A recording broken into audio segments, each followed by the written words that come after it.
Estén pendientes de sus nombres al momento de escucharlos, por favor. Faride.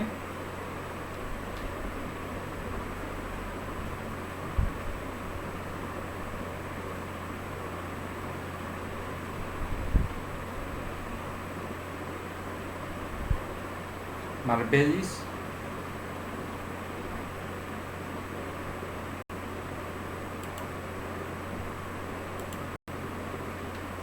Muy bien, gracias.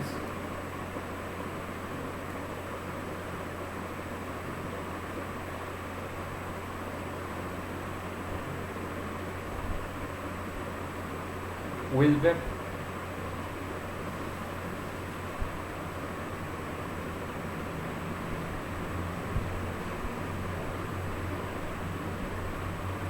Juliet. Muchas gracias. Andrea. Gracias. Jesús Emanuel. Muchas gracias. Richard.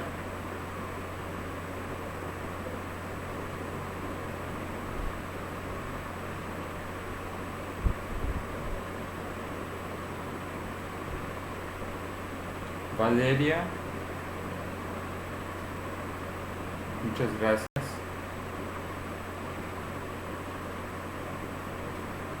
Isael.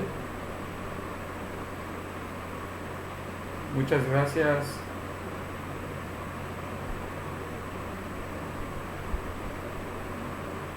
Jocelyn.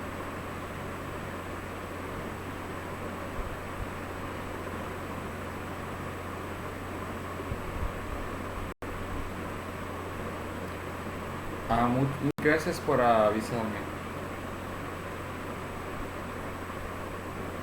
Montserrat.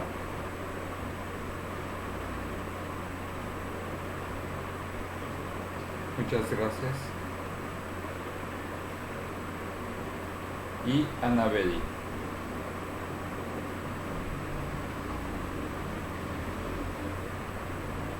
Muchas gracias. Ok, pues bueno, bienvenidos todos a la clase el día de hoy. Bueno, haciendo un pequeño recuento, creo que se habrán dado cuenta que el examen anterior que tuvimos del primer parcial llegó oficialmente hasta la parte de Erik Erikson. Por cuestiones de tiempo y para que ustedes no se vean perjudicados, ya no metimos más temas, porque si no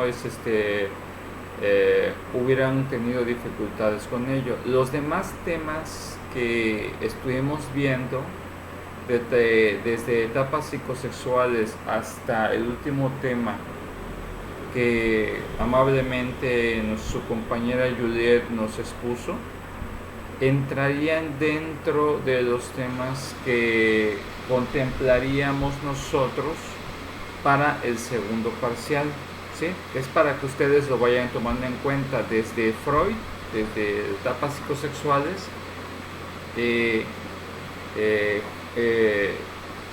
tema hasta el tema de Juliet, y los temas que nos alcancen a ver durante estos días, y conforme el calendario que nos manden a nosotros los maestros nos vayan informando. Bueno, más que nada vamos a ver uno de los este día, bueno, más que nada esta semana, algunos de los temas importantes relativos a lo que yo estaba revisando con el libro de Anita Woolfolk. En base a esos temas, tocaría que nosotros estuviéramos viendo un tema llamado lo que es el pensamiento, los tipos de pensamiento y los tipos de aprendizaje. Ustedes se empezarán a dar cuenta que vamos a empezar a ver ya temas relativos mucho más enfocados al trabajo o lo que nosotros tenemos que estar evaluando al momento de realizar, por ejemplo, el abordaje desde la psicología educativa, ¿sí? Y estos tipos de temas que estamos viendo nos deben de ayudar a formar un panorama general acerca de qué es lo que debemos estar observando. Ya vimos parte de las etapas, las diferentes etapas, las teorías de desarrollo, vimos los aspectos de las teorías de la inteligencia, los diferentes aspectos de cómo medir los aspectos de la inteligencia, ¿sí? El día de hoy vamos a tocar un tema.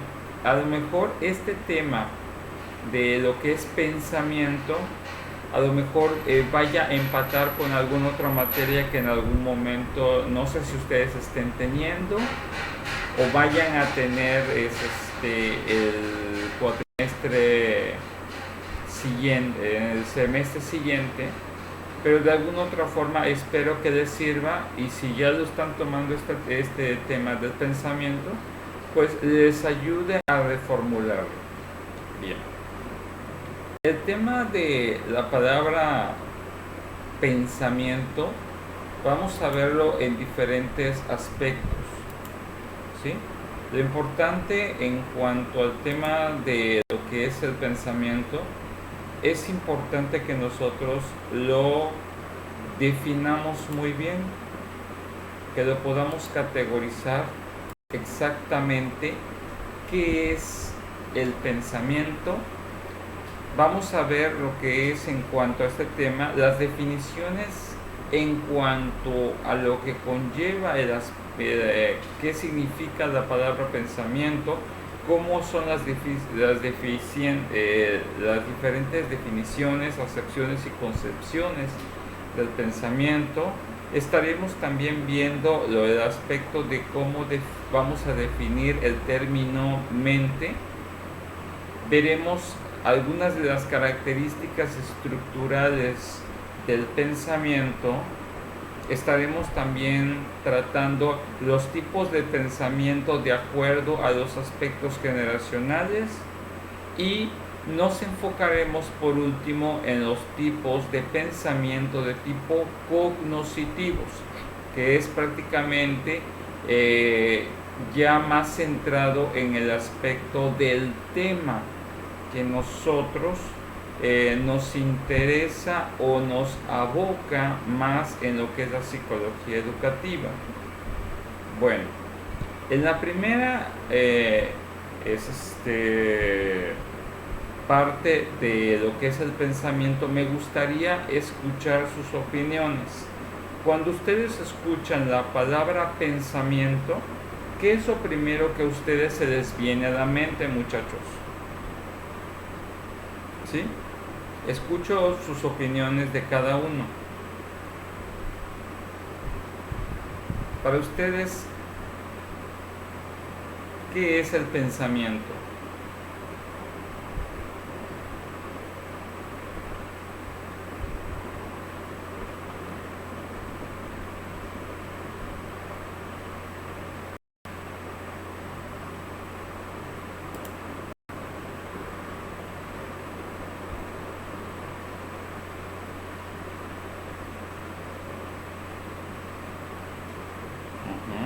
Ok, muy bien, perfecto. Muy bien. Israel, para ti, qué es el pensamiento? ¿Sí, sí, Valeria?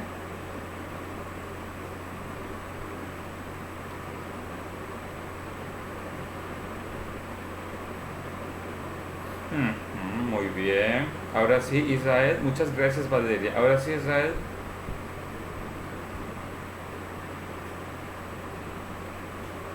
¿Capacidad para qué?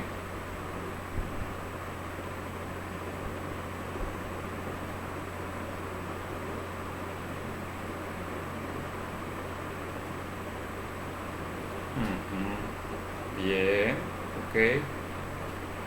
Jesús Emanuel, ¿tú qué piensas que es el pensamiento, o tú cómo lo definirías?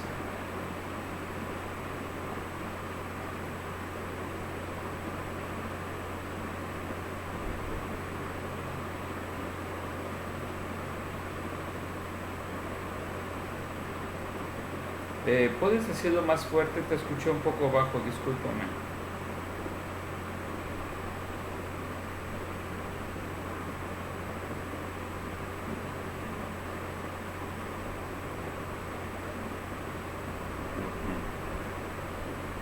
Ok, bueno. En sí, muchachos, la situación del pensamiento podemos definirlo, no están tan pues alejados de la concepción del pensamiento. En sí, ¿qué es? Según la principal definición dice que el pensamiento es un fenómeno psicológico, racional, objetivo y externo derivado del pensar para la solución de problemas, ¿sí? La mayoría de las veces cuando nosotros hablamos acerca de este término del pensamiento, siempre vamos a vamos a atribuirlo. También, si ustedes se acuerdan, cuando vimos nosotros la parte de la neuropsicología, se acordarán que el pensamiento es una de las facultades que nosotros tenemos, es uno de los procesos cerebrales superiores que caracterizan nuestra habilidad intelectual explicado a través del desarrollo o los procesos que tenemos en lo que es nuestro lóbulo prefrontal y parte de las partes de nuestros de lo que son los hemisferios de nuestros lóbulos frontales. Específicamente, por ejemplo, sabemos nosotros, por ejemplo, que en el hemisferio izquierdo es en donde se da este proceso anatómico fisiológico de lo que significaría este nivel de procesamiento, y es en donde normalmente vemos el aspecto racional. Normalmente que el lado izquierdo para los diestros en la mayoría de las ocasiones representa la capacidad racional y fría para poder analizar las cosas. Otro de los aspectos que podemos definir en cuanto a pensamiento dicen que es la actividad y creación de la mente, dícese, de todo aquello que es traído a existencia mediante la actividad del intelecto, ¿sí? Por ejemplo, ideas, imágenes, sonidos, todo lo que tenga que ver con cosas que nosotros podamos elaborar en base a ciertos estímulos sensitivos o sensoperceptivos, pueden generar en nosotros cierto tipo de pensamientos, ¿sí? Otra de las definiciones de pensamiento dice que define al pensamiento todos los productos de la mente y que puede generar incluyendo las actividades racionales del intelecto o las abstracciones de la imaginación. Todo aquello que sea de naturaleza mental es considerado pensamiento, bien sean estos abstractos, racionales, creativos o artísticos. Muchas veces el término abstracto es un término que ustedes van a estar escuchando, ¿sí? Pero, ¿ustedes qué entienden por el término abstracto? ¿Qué es abstracto para ustedes? Escucho opiniones. Abstracto, ¿qué es para ustedes?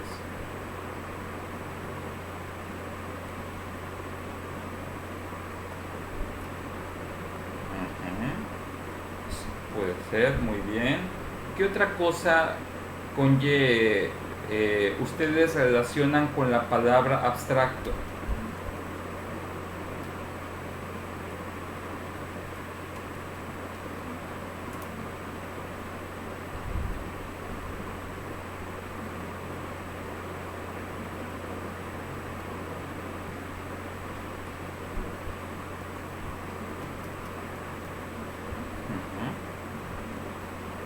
Sí,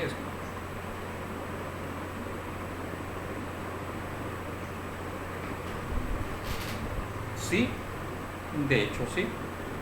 De, es una de las características del pensamiento que recuerden que define la mayoría de las cosas como algo que le podamos dar un cierto significado, ya sea particular o atribuible de forma colectiva. Por ejemplo, es como que yo les diga, por ejemplo, que para algunas personas el color azul puede representar sensación de tranquilidad, sensación de limpieza, sensación de calma. Todos esos significados que nosotros tenemos y que representa el mismo color, eso es lo que llamamos abstracto. ¿Por qué es abstracto? Porque para cada persona puede ser totalmente diferente, ¿sí? Y de ahí es en donde nosotros podemos interpretar y nosotros podemos definir lo que es abstracto.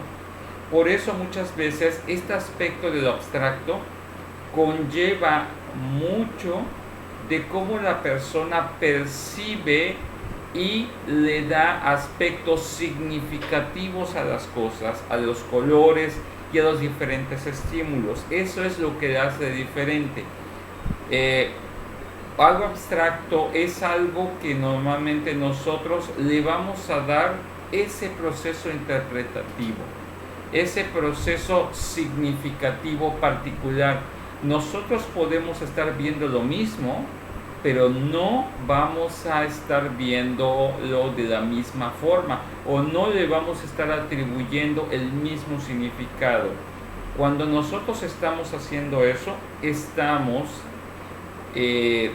trabajando con lo que son los conceptos abstractos, ¿sí? ¿Qué es hermoso o qué es bello? De hecho, la belleza, la justicia, el amor son conceptos abstractos porque dependen de la percepción y la construcción del pensamiento que tiene cada persona de esas palabras. Todos podemos decirla, pero no todos los definimos de la misma manera. A eso nos referimos con abstracto, ¿sí? ¿Sí se entendió esta parte de lo que es abstracto, muchachos? ¿Sí o no?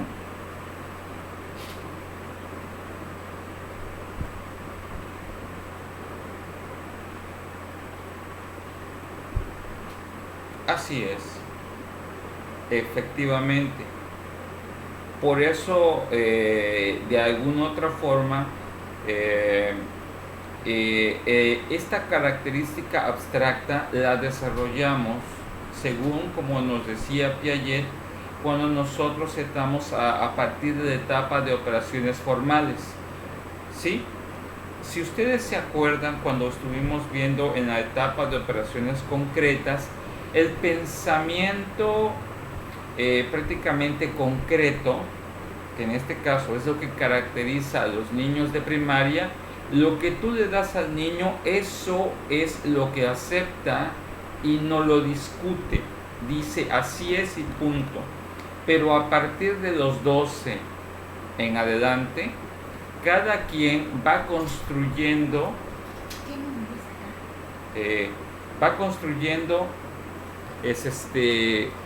aspectos particulares de la va construyendo conceptos particulares de las cosas, ¿sí? Y estas diferencias particulares es lo que hace característico a cómo nosotros vamos integrando nuevos conocimientos, y es acerca de el mismo concepto, ¿sí? Lo interesante de esto, del aspecto abstracto, es que el pensamiento abstracto normalmente, por ejemplo, es como lo que habla mucho de ti como persona. Por eso muchas veces cuando decimos que el pensamiento abstracto describe mucho el tipo de persona. Dime qué piensas, como yo diré un dicho, dime qué piensas y te diré cuál es la esencia de quién eres, ¿sí? Y eso es algo que vamos a estar construyendo en la situación del pensamiento, ¿sí? Lo importante es que ustedes tengan en cuenta estos aspectos, porque la manera en que ustedes razonan, en que ustedes establecen aspectos creativos y artísticos, establecen aspectos sobre lo que sería abstracto, sobre lo que sería particular, lo que sería significativo, cómo ustedes construyen eso. Bien. Sabemos de que, por ejemplo, el pensamiento también puede ser definido como la actividad mental no rutinaria que requiere esfuerzos o como lo que ocurre en una experiencia cuando un organismo se enfrenta a un problema. Lo conoce y lo resuelve. Es la capacidad de anticipar las consecuencias de la conducta sin realizarla. Dentro de lo que nos plantea de alguna otra forma lo que es Vygotsky, de alguna otra forma también de lo que nos plantea, por ejemplo, Piaget, de lo que nos puede estar planteando también otros, lo que es Bandura, nos establece que la mayoría de las personas, nosotros decimos que estamos pensando cuando estamos nosotros elaborando un proceso para poder entender nuestro mundo, ¿sí?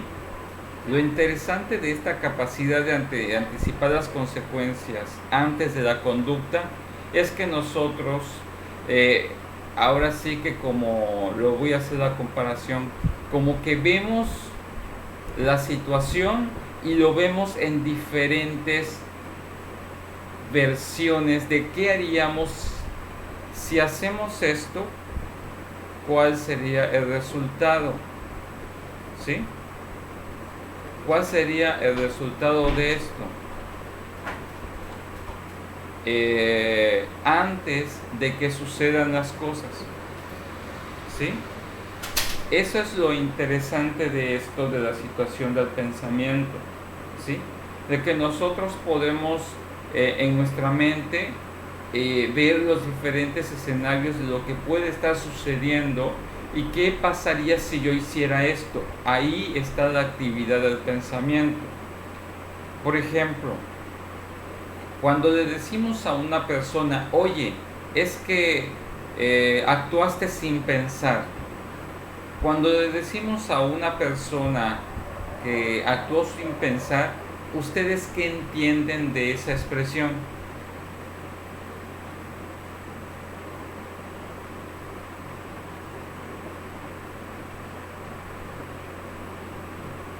Que no analizó, que no evaluó los posibles, como dicen, las consecuencias y las posibles repercusiones de las decisiones, las acciones que iba a tener esa persona efectivamente.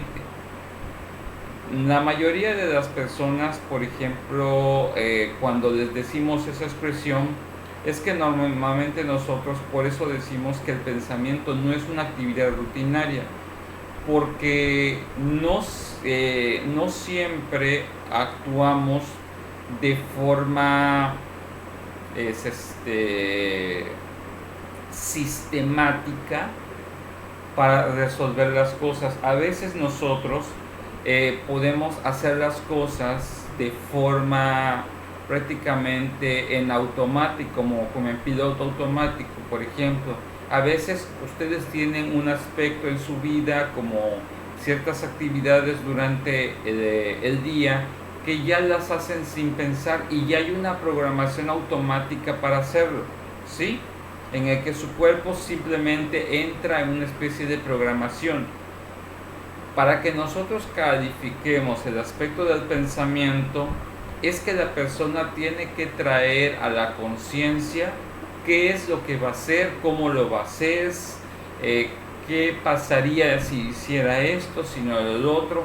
De hecho, la mayoría de las veces que cuando no se da este proceso de pensamiento en las personas es porque la mayoría están en estado automático, como que hacen las cosas y ya su cuerpo hace de forma tan rutinarias que muchas veces, por eso decimos que la rutina a veces de ciertos movimientos o de ciertos aspectos que tenemos nosotros en el día y nosotros no prestamos atención a los detalles o a los cambios que hay en los diferentes escenarios de nuestra vida, puede conllevarnos a que tengamos accidentes o que hagamos las cosas mal. De ahí es en donde decimos que las personas parece que lo hicieron de forma inconsciente. Muchas veces las personas cuando dicen, es que no me di cuenta cuando hice esto, cuando las personas dicen eso, es que en ese momento la persona no llevó a cabo el proceso cerebral superior de el procesamiento del pensamiento. No lo analizó antes de hacerlo, simplemente lo hizo porque ya había una especie de programación, pero no hubo un aspecto de conciencia que llevara a la persona a determinar si lo que iba a hacer era la mejor decisión. ¿Ok? ¿Sí se entiende hasta este punto lo que estoy explicando? ¿O tienen alguna duda? ¿Cómo estamos? Perfecto. Bueno. Otro de los aspectos interesantes para que podamos definir lo que es el aspecto del pensamiento, tenemos que hablar acerca de que el pensamiento también es definido como el conjunto de ideas propias de una persona o colectividad. Y ahora me van a decir, pero maestro, ¿no había dicho de que cada persona debe de tener aspectos particulares para elaborar un pensamiento?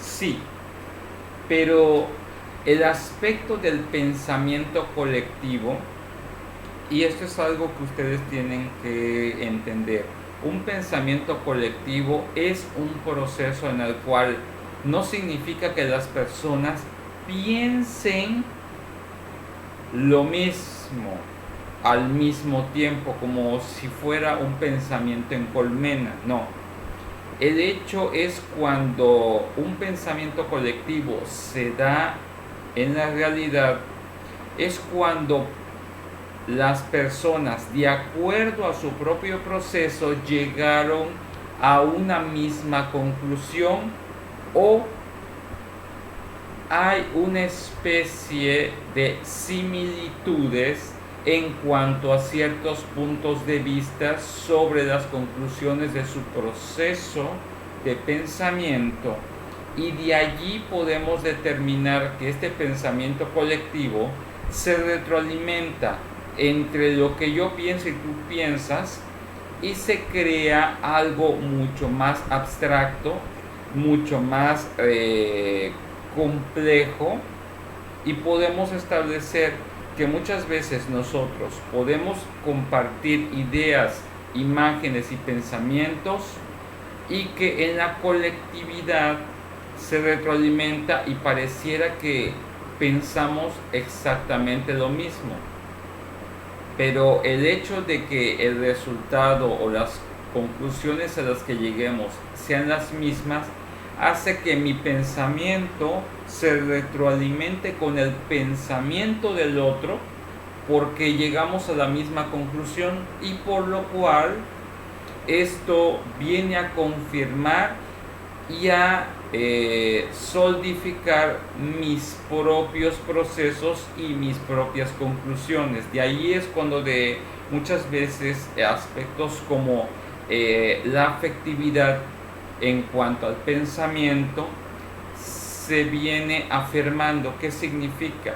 Que muchas veces cuando, por ejemplo, en el ejemplo de una pareja, se viene a reafirmar el aspecto de la elección de pareja cuando aspectos comunes como las conclusiones de un proceso de pensamiento, la otra persona llega a la misma conclusión y está como una especie de sincronía, y puedes decir, no, pues me agrada su forma de pensar porque yo pienso de la misma forma.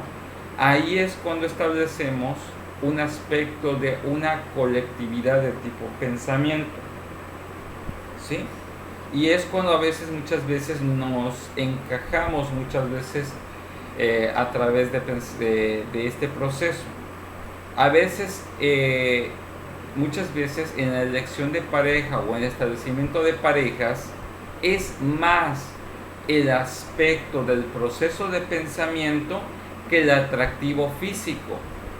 A veces ustedes van a conocer parejas que parecen que físicamente parece que no son compatibles, pero en cuanto a los procesos de pensamiento se complementan, se retroalimentan, y eso establece una afinidad. Entonces pudiéramos decir que algunas parejas se construyen más por el atractivo intelectual que por el atractivo físico, ¿sí?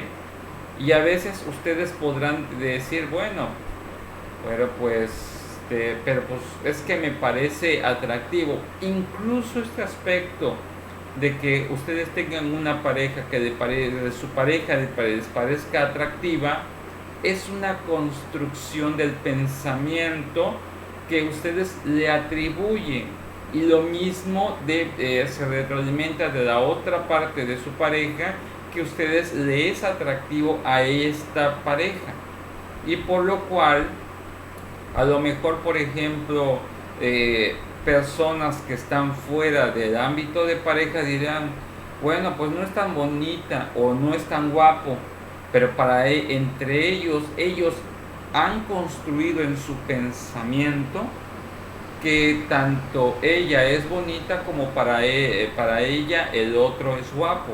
Esa construcción está dentro del proceso de pensamiento, más que en un aspecto de atractivo simplemente sexual, o un atractivo simplemente de que me parezca que es atractivo físicamente, ¿sí? De ahí es en donde está la situación de las diferencias. Sabemos también que el pensamiento, dice, es la capacidad de creatividad y de anticipar las consecuencias de la conducta. Sin realizarla a través del pensamiento, efectuamos una actividad cognitiva donde interactúan los mecanismos de la memoria, atención y el proceso de comprensión y el aprendizaje. Ok. Aquí es cuando nosotros nos nutrimos. ¿Cómo es que pensamos lo que pensamos? Bueno, muchas veces de ahí el aspecto de la memoria se nutre de las experiencias almacenadas dentro de lo que es nuestras diferentes cortezas cerebrales, de nuestros diferentes lóbulos de nuestro cerebro, y cómo se integran estos diferentes tipos de informaciones y paquetes de información en nuestra memoria. ¿Ok? De ahí establecemos que hay aspectos de la atención o estímulos que normalmente van a captar nuestra atención y van a estimular ciertas actividades neuropsicológicas en nosotros, para que nosotros podamos de alguna otra forma tener un proceso de fijación en ese tipo de estímulos. De allí, una vez que yo establezco este proceso, yo puedo a lo mejor centrarme más en ese aspecto focal que estoy observando, por la memoria, por la atención, por el proceso, y trato de comprenderlo mejor, tanto en los aspectos de síntesis como aspectos de análisis, y de allí podemos establecer el aspecto de aprendizaje. Okay. Dicho en otras palabras, por ejemplo, hay aspectos en los cuales dentro de una clase, por ejemplo, que tengamos, yo puedo estar aprendiendo muchas cosas, pero hay aspectos que a lo mejor se den en el proceso de enseñanza-aprendizaje que a lo mejor digo, bueno, esto me recuerda algo. Y muchas veces hay aspectos de la memoria que nosotros recordamos, que están almacenadas en nuestra memoria, que van a captar más nuestra atención. Y eso significa que vamos a focalizarnos en un punto o una palabra, un objeto, un sonido, una sensación particular. De allí, ese estímulo es el que nos sirve para que nosotros nos focalicemos y tratamos de comprender aspectos centrales, y de allí nosotros podamos establecer después aspectos de aprendizaje. El aprendizaje, recuerden que es el proceso en el cual nosotros ingresamos a nuestro sistema un nuevo tipo de información que cambia la estructura de cómo vemos las cosas, de cómo interactuamos, y que puede cambiar quiénes somos. Lo interesante de esto es que todos estos mecanismos o estos procesos cerebrales superiores van conformando de alguna otra forma nuestra huella neuropsicológica conocida como pensamiento.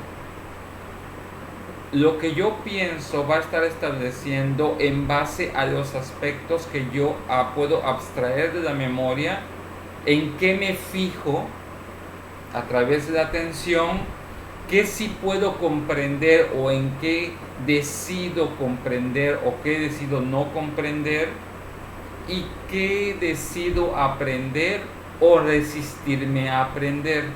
Y acá viene un punto interesante. Muchas veces mi estructura de pensamiento puede favorecer que ciertos contenidos de aprendizaje sean más fáciles para algunos y sean más difíciles para otros, pero no difíciles en el aspecto de que esté limitada la persona, sino que conlleva muchas veces aspectos de voluntad. Hay aspectos que por nuestro tipo de pensamiento nos resistimos a aceptar o a comprender. Nuestro propio pensamiento nos puede jugar la mala pasada de que hay ciertas cosas que nos resistamos nosotros a aprender. Bien, ¿cuántos de ustedes dijeron, voy a entrar a psicología porque no hay matemáticas? A ver, levanten a ver, quiero verlos. A ver, vamos a verlos. A ustedes, activen su cámara y díganme. Quiero que activen su cámara y levanten la mano cuántos de ustedes, levanten la mano cuántos entraron en un principio a psicología pensando de que no iban a ver ni física ni matemáticas en la carrera. A ver, quiero ver que activen sus cámaras. A ver, quiero verlos. ¿Cuántos de ustedes, levanten la mano, los que pensaron de que entrando en la carrera no iban a estar viendo tantas matemáticas?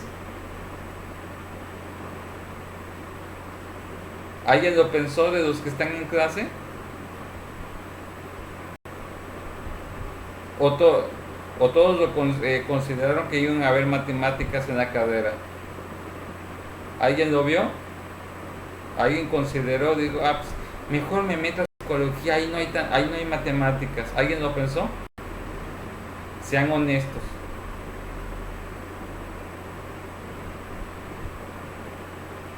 Ok, muy bien. Bueno, los demás no se atreven. Gracias por los que se atrevieron pues a mostrarse. Bien. Lo interesante de esto es de que yo he tenido alumnos que me dicen, no, pues es que maestro, yo me metí a la carrera porque pues, no hay matemáticas. Ok, ese tipo de pensamiento que tiene la persona establece mucho las resistencias que podamos tener. Incluso, por ejemplo, ustedes verán estadística, ustedes, por ejemplo, pasaron después con fundamentos de psicobiología, donde se encontraron, híjole, hay fórmulas, hay aspectos para entender ciertos tipos de procesos, híjole, no sabía que tenía que ver fórmulas algebraicas y todo esto en psicología. Bueno, lo interesante, y dice, es que, por eso no me gusta el conductismo, porque hay muchos aspectos sistémicos y todo esto. Lo interesante de esto es que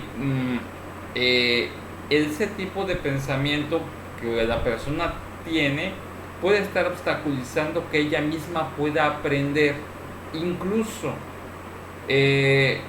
puede ser el mejor maestro del mundo, pueden ser las mejores técnicas didácticas, las mejores técnicas pedagógicas, pero si el pensamiento estructurado de la persona hay una resistencia por experiencias desagradables en la memoria ante cierto tipo de contenidos, obviamente va a conllevar aspectos en los cuales decidas no prestar atención, esto de forma inconsciente, y por lo cual al no prestar atención, obviamente no lo comprendes, y al no comprenderlo, pues no aprendes. Y entonces, ¿a qué conclusión llegas de todo esto? No, pues está muy difícil eso, no voy a poder. De allí llegas a esta conclusión y estableces que tu pensamiento te está jugando la mala pasada de que tú no puedas ser la mejor versión de ti mismo. Y no se sientan mal, muchachos. Todos tenemos a veces en nuestro pensamiento una estructuración en nuestro pensamiento que nos limita para desarrollar aspectos de nuestro potencial que tenemos nosotros como profesionistas y como estudiantes. Pero eso es algo que cuando tú te das cuenta de que a veces el problema no es el maestro, no es la materia, no es la técnica didáctica ni pedagógica, sino eres tú, puedes incluso trabajar más fácil sobre ello, porque a veces la situación no está fuera de ti, sino está dentro de ti para que tú puedas avanzar incluso en procesos de aprendizaje. Okay. ¿Habían considerado en algunas veces esta situación de que esta posibilidad de que lo que no han aprendido a veces depende de este tipo de aspecto, del tipo de pensamiento que ustedes tienen? ¿Alguna vez alguien lo consideró? ¿Qué piensan ustedes de esto?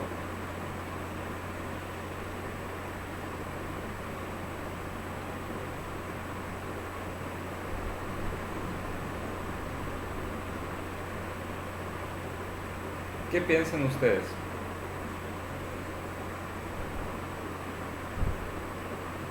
Ok.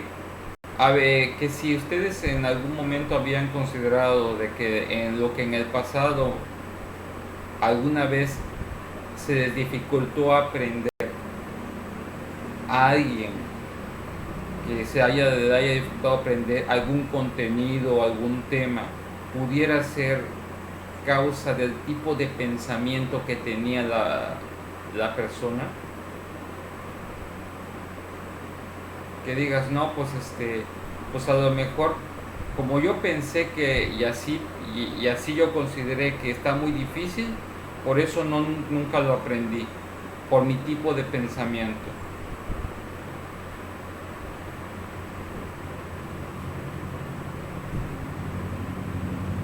Que alguna vez consideraste, no, pues es que como pienso así, por eso no lo aprendí.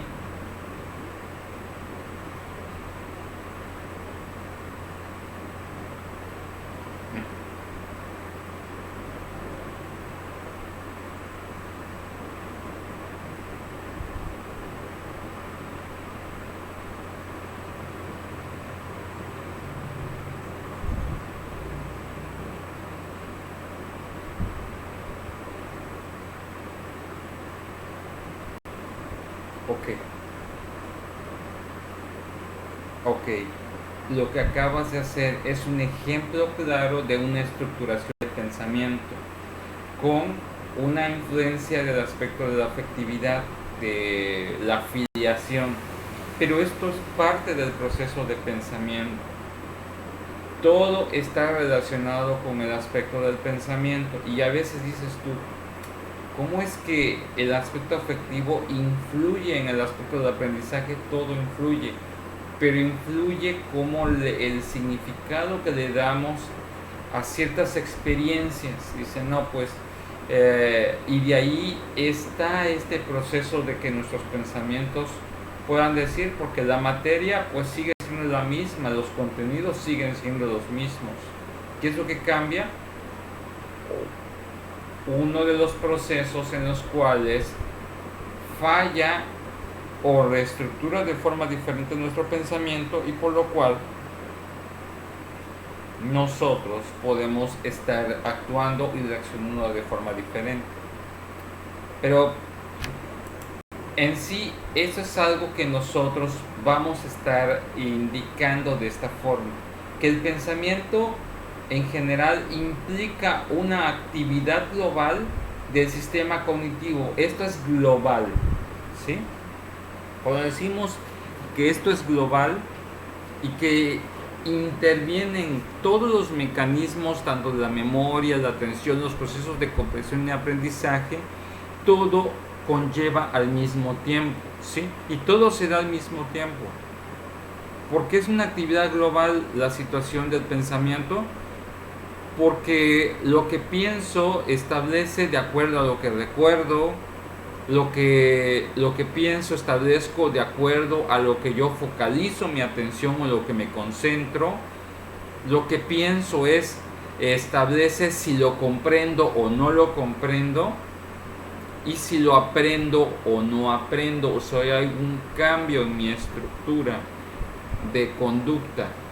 De hecho, muchas veces decimos que el pensamiento está también muy relacionado con el aprendizaje, porque las personas que han llevado un adecuado proceso de enseñanza-aprendizaje, es imposible que la estructura de su pensamiento no cambie. No, ¿esto qué significa?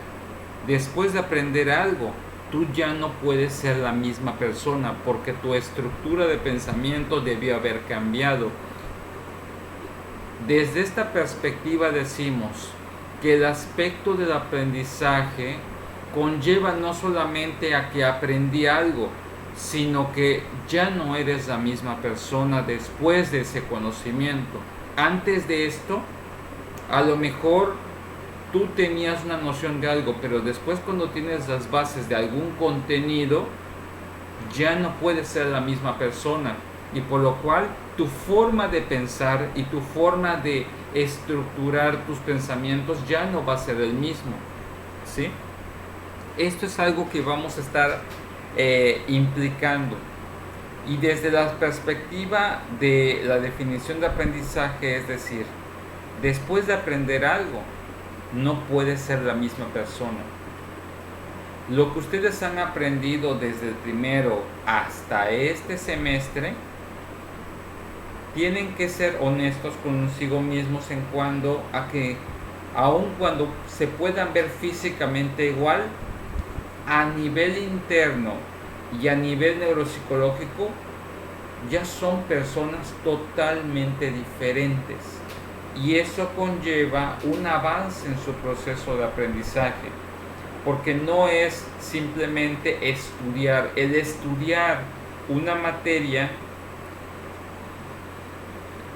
debe de tener un efecto que cambie el significado de tu vida, tu forma de actuar y tu forma de ver la misma realidad en base a ese conocimiento. Si esto se da en tu vida, entonces realmente se ha dado el proceso de aprendizaje. Pero si lo que tú has aprendido lo has olvidado, entonces nunca se dio el aprendizaje, porque el aprendizaje es algo como una huella permanente en tu estructura neuropsicológica que va a conllevar mucho cómo actúas y cómo te desenvuelves, y conlleva mucho el tipo de pensamiento que es constantemente dinámico. ¿Sí? ¿Sí me entienden en cuanto a este aspecto del pensamiento que les explico? ¿O tienen alguna duda? Ok, ¿cuál es su duda?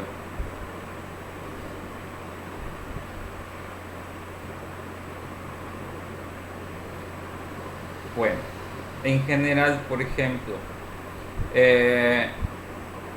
si yo te preguntara a ti, después de todo lo que has visto en la carrera, en todos estos semestres, después de todas las materias, ¿consideras que eres la misma persona? ¿Te ves al espejo? ¿Te escuchas a ti misma? ¿Consideras que eres la misma persona? Entonces ahí es en donde se da la evidencia de tu aprendizaje. Cuando tú puedes decir, es que ya no soy la misma, ya no pienso igual, es porque el aprendizaje, la comprensión, la memoria y la atención ha cambiado en ti. ¿Sí? A eso es a lo que nos referimos con el aspecto de la actividad global. Todo se da al mismo tiempo. No puedes ser la misma persona. Y si ya puedes decir que ya no eres la misma persona porque has cambiado, has madurado, has crecido, has aprendido, y lo que has aprendido lo estás aplicando en tu vida, y lo que aplicas en tu vida reestructura cada vez que tú lo aplicas tu pensamiento y va cambiando y se va adaptando, entonces la escuela está teniendo un efecto positivo, pero también conlleva un aspecto de tu voluntad que no solamente tú lo veas en las clases, sino que tú lo vivas, porque el pensamiento conlleva todos estos aspectos de que lo que tú aprendes no solamente lo aprendes, sino que lo vives. Por eso decimos que un pensamiento puede generarnos incluso emociones, pero también puede generar que nuestro pensamiento nos lleve a nuevas concepciones con respecto a la realidad. ¿Sí? Es un poco complejo hablar de este tema de la situación del pensamiento, pero lo que podemos entender de esto es de que lo que antes yo aprendí, ahora estoy viendo los frutos, y lo que yo voy a aprender en un futuro va a conllevar cómo aprendo, cómo presto atención a las cosas, cómo comprendo mejor la realidad y cómo estructuro mi proceso de aprendizaje y cómo actúo. Esto es como hacer un proceso de introspección en el cual yo elaboro mi forma de entender al mundo. Por eso decimos que implica una actividad del sistema cognitivo. Es un sistema de cómo conozco, de cómo conocer. La cognición está muy ligada con el pensamiento. ¿Cómo conozco? En base a la estructura del tipo de pensamiento que yo tengo, es lo que voy a conocer y cómo voy a conocer el mundo. ¿Sí? Pero conlleva lo que he aprendido, lo que estoy aprendiendo y lo que voy a aprender. No, sé que es un poco complejo, pero ¿cómo estamos hasta aquí?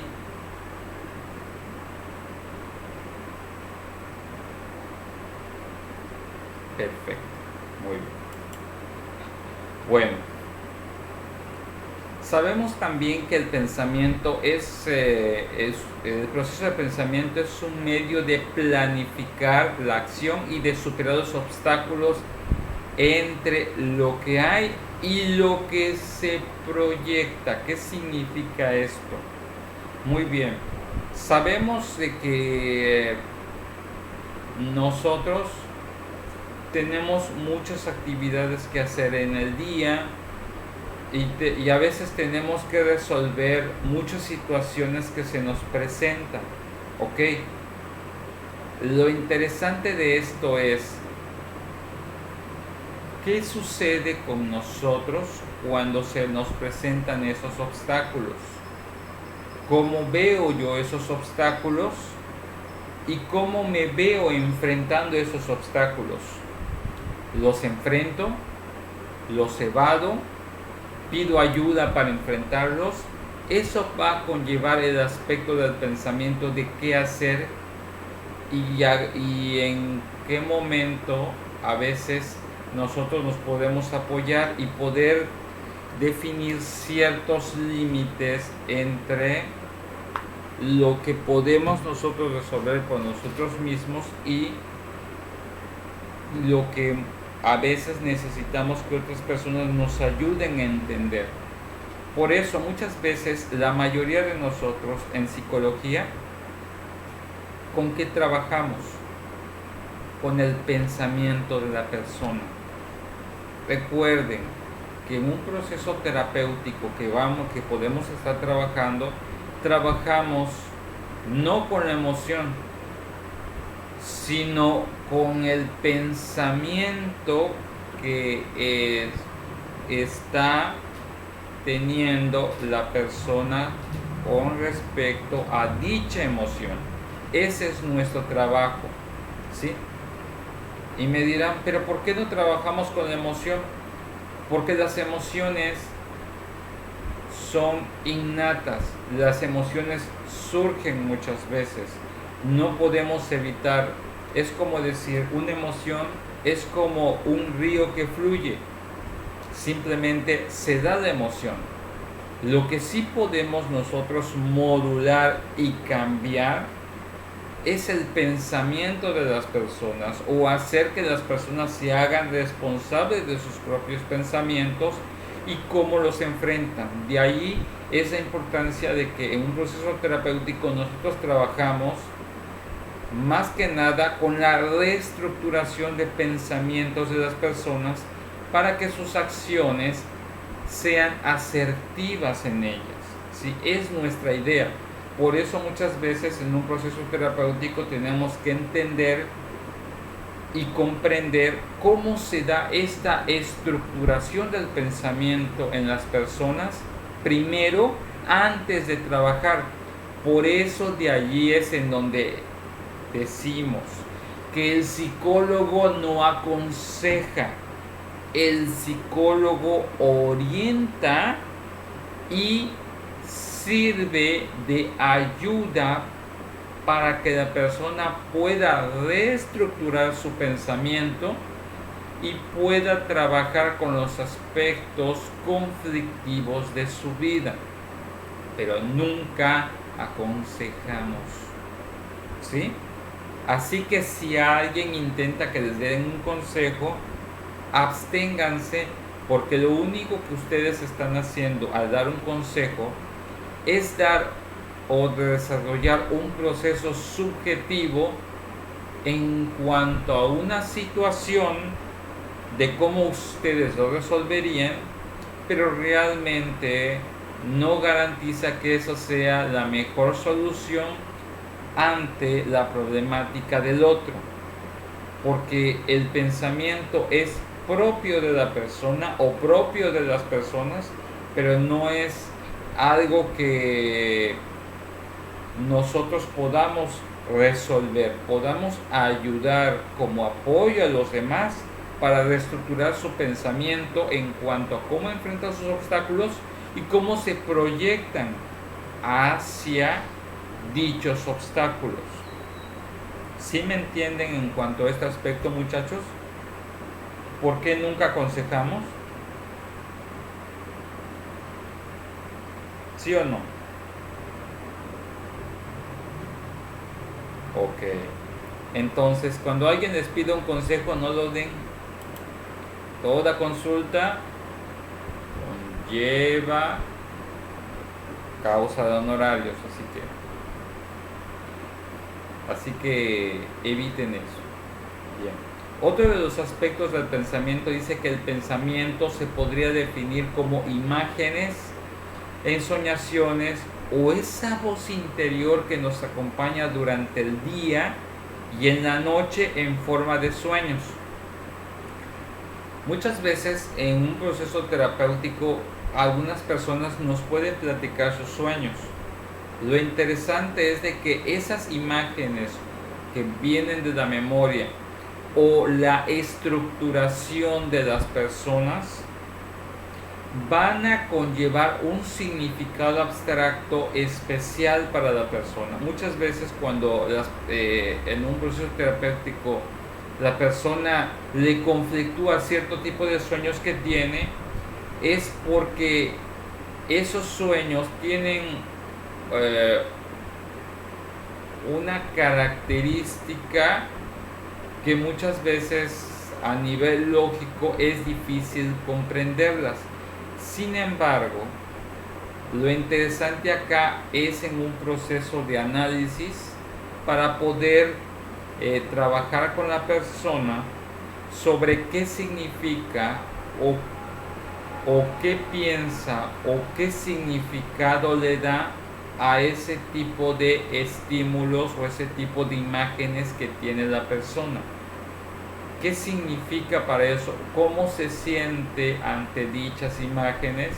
Y de ahí es en donde se trabaja el aspecto abstracto del pensamiento, para que las personas puedan entender por qué ciertas imágenes tienen una repercusión o tienen un efecto particular en ellos.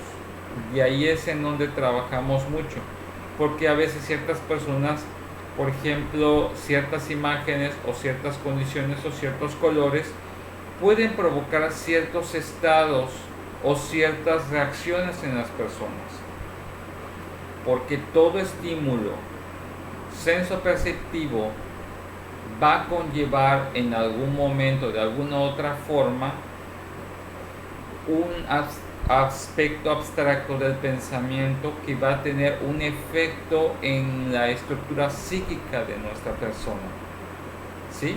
Y de ahí tenemos que trabajar no con lo que nosotros creemos que significa, sino lo que sí puede significar para la persona y que a veces es difícil para la misma expresarlo. Otro de los aspectos que normalmente hablamos con respecto al pensamiento es la palabra mente.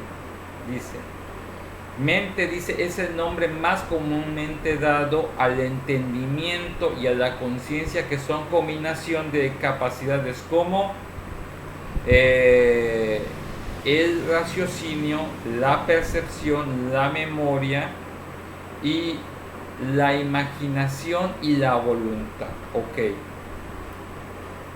Por ejemplo, cuando hablamos acerca del proceso o lo que es la mente como un proceso abstracto de la persona, vamos a estar evaluando, recuerden cómo se llama la carrera, psicología. Nosotros con qué trabajamos, cuál es nuestro objeto de estudio.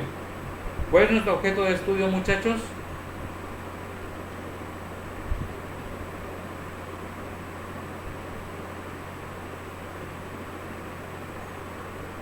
A ver, ¿cuál es nuestro objeto de estudio, muchachos? Como psicólogos.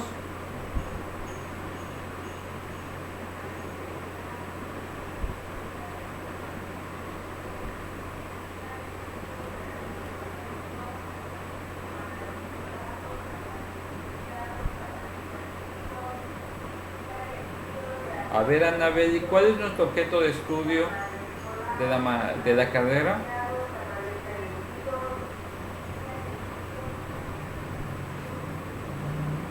la mente. ¿Por qué se llama psicología? Psique, alma o mente. El estudio de la mente, ahí está nuestro objeto de estudio.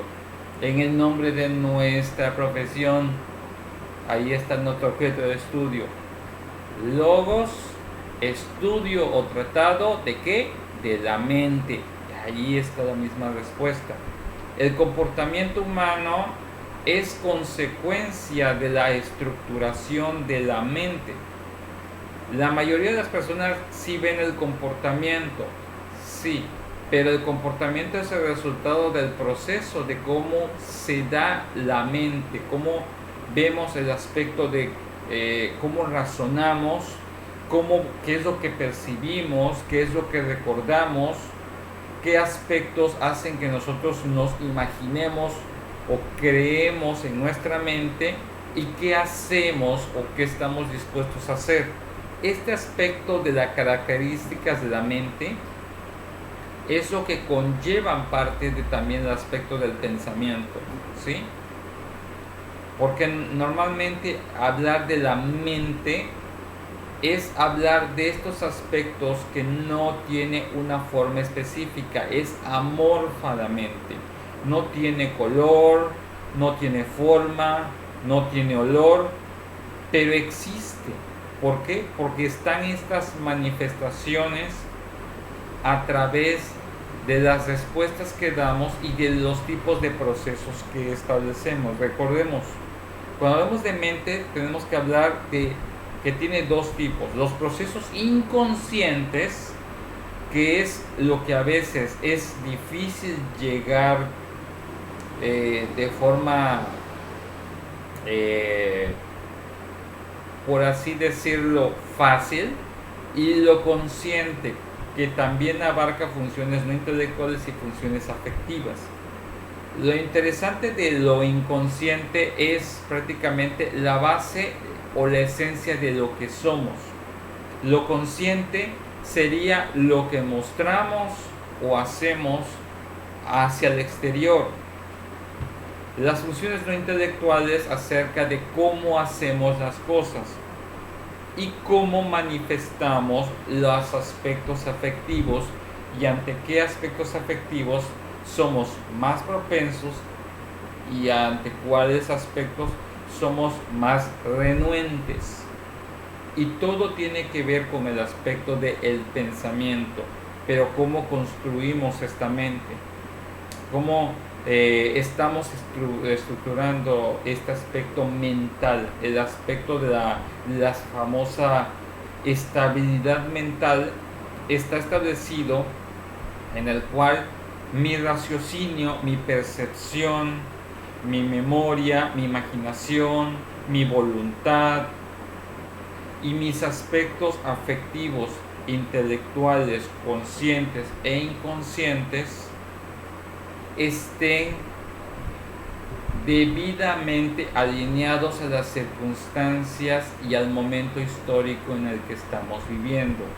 De ahí establecemos nosotros que una persona está mentalmente sana, porque lo vamos a medir de acuerdo a aspectos culturales, aspectos de desarrollo y aspectos del contexto en el cual la persona se esté desarrollando, ¿sí? Todo esto va a conllevar un producto que nosotros vamos a estar evaluando como psicólogos, ¿sí? Todo esto es lo que evaluamos y es con lo que tenemos que estar trabajando siempre. Una de las manifestaciones para poder desarrollar o tener una evidencia del pensamiento es el lenguaje, que es la función de expresión del pensamiento en forma escrita para la comunicación y el entendimiento de los seres humanos. ¿Cómo sabemos que alguien piensa? Por el tipo de lenguaje o la estructuración del lenguaje que tiene la persona. Por ejemplo, yo muchas veces, por ejemplo, puedo ver que la persona es tenga cierto tipo de comportamientos, cierto tipo de reacciones, ¿sí? Lo interesante del aspecto del lenguaje es que el lenguaje siempre va a conllevar aspectos de respuesta. Cuando ustedes piensan en lenguaje, a lo mejor están pensando en lo que es en el lenguaje verbal, pero recordemos que existe el lenguaje también en otros tipos, ¿sí? Mayormente y coloquial y convencionalmente el lenguaje es entendido bajo aspectos de lo que es de forma hablada, de forma escrita, de cómo escribimos, de cómo nos comunicamos, de cómo nos entendemos los seres humanos. Hay otros tipos de lenguaje que normalmente podemos nosotros entender ya mayor a profundidad. Pero los primeros aspectos del lenguaje que nosotros evaluamos es cómo escribimos y qué es lo que escribimos. Por ejemplo, cuando ustedes están en una clase, no anotan todo lo que se dice en clase, sino aspectos principales. O cuando ustedes elaboran, por ejemplo, un ensayo de algún tema, lo interesante acá es por qué lo estructuraron de esa forma. Y eso nos va a hablar un poco, por ejemplo, de un ensayo en una monografía, del tipo de pensamiento que le genera a la persona a través del lenguaje escrito ese tema, cómo lo estructura, cómo lo elabora, qué conclusiones llega, con qué inicia, cómo lo desarrolla, con qué concluye. Nos habla mucho del tipo de pensamiento de la persona. Es como una especie de evidencia del pensamiento, el lenguaje, o qué tipo de palabras usa, qué tipo de palabras abusa, o qué tipo de palabras omite. Nos habla mucho del tipo de pensamiento de la persona, ¿sí? Todo esto estamos evaluándolo todo el tiempo. En cuanto a las características del pensamiento que nosotros tenemos que siempre estar identificando, es que el pensamiento sabemos que es una característica como una experiencia interna intrasubjetiva. ¿Ok? ¿Qué significa intrasubjetiva? Tiene que ver con el aspecto abstracto o el aspecto personal de la persona en cuanto a esa experiencia de que mi pensamiento no va a ser el mismo que el de el otro. Podemos llegar a aspectos particulares, pero van a haber diferentes tipos de matices, ¿sí? Otro de los aspectos interesantes con respecto a las características del pensamiento es que es diferente a otros procesos, por ejemplo, que no necesita de la presencia de las cosas para que existan. ¿Ok? En este sentido es como cuando yo les hablo de la palabra paz o la palabra dulce. Vamos a decir, utilicemos la palabra dulce, ¿sí? Ustedes en ese momento, por ejemplo, pueden, cuando yo les digo la palabra dulce, a lo mejor automáticamente pueden estar recordando qué es un sabor dulce o imaginarse algo que tenga esa característica de ese tipo de sabor, o pueden conllevar alguna experiencia que atribuyan, que sea, esa experiencia fue muy dulce para mí, fue muy agradable, y una forma abstracta de categorizarla es con esa palabra. Lo interesante de esto es que no necesitan ustedes revivir esa experiencia, pero automáticamente a través de dicho estímulo se activa el recuerdo automático en su mente, cuando digo la palabra y es diferente en cada persona. Otra de las características del pensamiento nos dice que el pensamiento son todos los productos que la mente puede generar, incluyendo las actividades racionales del intelecto o las abstracciones de la imaginación, los significados, los símbolos, los signos que establecemos en nuestra mente. Todo aquello que sea de naturaleza mental es considerado pensamiento. Es algo que en la realidad no es tangible, es intangible el aspecto del pensamiento. Bien sea abstractos, ya sea por un estímulo que puede tener muchos significados, ya sea racional, en el aspecto de entender o cómo actuar o cómo comprender las cosas que suceden a nuestro alrededor, o creativo o artístico. Lo aspecto de lo creativo o artístico es trabajar y la transformación de algo que existe en algo novedoso o en algo que tenga características de belleza. Y todo conlleva aspectos de pensamiento. ¿Sí?